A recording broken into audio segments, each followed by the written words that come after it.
안녕하세요. 공포학과 M교수입니다. 오랜만에 돌아온 전설의 교양 시간입니다.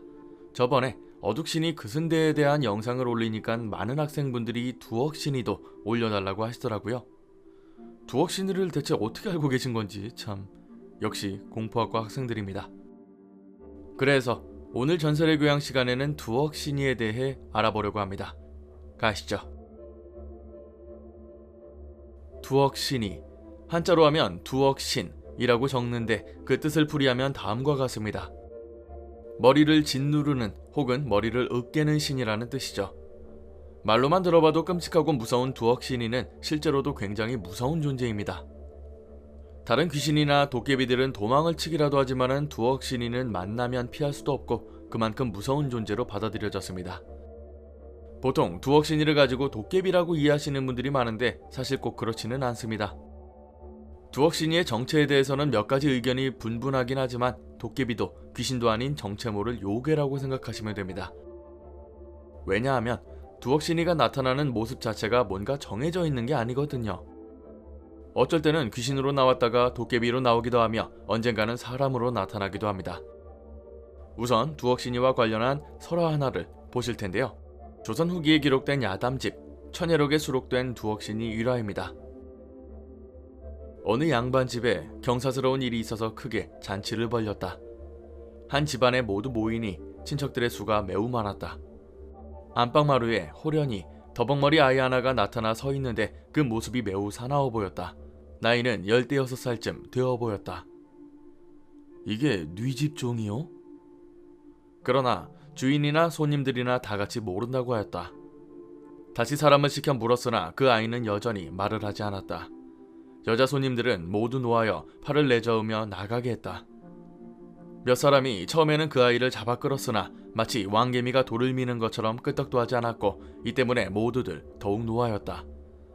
사랑채에 말하여 그 아이를 끌어내도록 명령했다. 사랑채에 있던 모든 손님들이 그 말을 듣고 종 몇 사람을 시켜 잡아내게 했으나 그 아이를 조금도 움직일 수가 없었다. 저것도 사람일 텐데 어찌 움직이지가 않을 리가 있겠소. 다시 힘이 센 무인 대여섯 명을 시켜서 큰 몽둥이로 때리게 했다. 힘을 다해서 내리치니 그 세력은 마치 눌려 죽일 것 같았고 소리는 병력과 같았으나 여전히 조금도 움직이지 않고 눈 하나 꿈쩍이지 않았다. 그제서야 모두들 크게 놀라고 두려워하며 그 아이가 사람이 아님을 알게 되었다. 다 함께 뜰에 내려가 그 아이 앞에서 무릎을 꿇고 절하며 손을 모아 비니 그 애절하고 간절함이 지극하였다. 한참 뒤에 그 아이는 갑자기 빙긋이 비웃음을 띄우고는 나갔으며 나가자마자 모습이 보이지 않았다. 모두들 더욱 놀라고 두려워 떨면서 잔치를 파하고 흩어져 돌아갔다.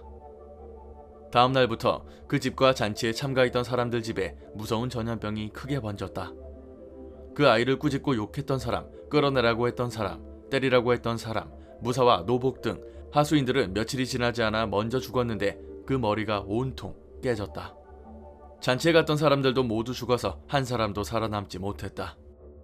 세상에서 그 아이를 두억신이라고 부르나 어디에 근거하는 것인가를 알 수가 없었다. 설화를 보면 아이를 건든 사람들이 죄다 머리가 깨져서 죽었다는 대목이 나옵니다. 두억신이 자체가 얼마나 잔인하고 끔찍한 존재인지를 알 수 있는 대목이죠. 보시다시피 두억신이는 아이로 나타나기도 하고 갑자기 사라지기도 하는데요. 이 때문에 두억신이의 진정한 정체가 무엇인지 아무도 알 수가 없습니다.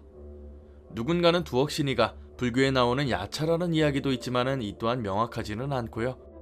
하급 도깨비들을 이끄는 상급 도깨비라는 말도 있지만 도깨비들을 부리긴 해도 실제로 도깨비가 맞다는 내용은 어디에도 없습니다. 사실 두억신이가 하는 행동이나 특징을 보면 불교에 나오는 야차와 비슷한 모습이 많기는 합니다.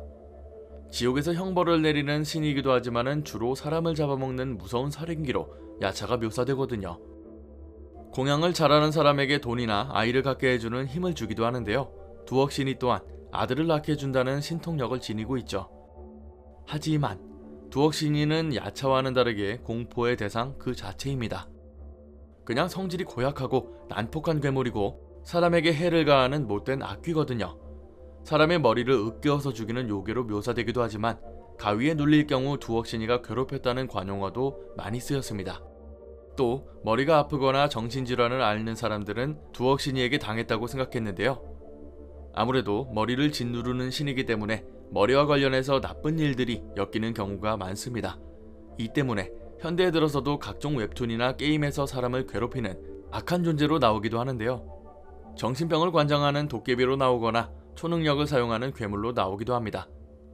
사실 두억 신이는 옛 기록에는 자주 등장했지만 현대에 들어서면서 거의 사라진 존재입니다. 그러다가 민속 연구를 하면서 모습이 조금 변모된 요괴인데요. 설화를 바탕으로 다시금 만들어지고 있는 요괴이다 보니 앞으로도 점점 변할 가능성이 있죠. 뭐가 어찌되었든 이름을 보면 사람 머리를 부수는 건 변하지 않을 것 같네요. 오늘 강의는 여기까지입니다. 재밌게 봐주셨다면 공포학과에 입학 부탁드립니다. 공포학과 M교수였습니다.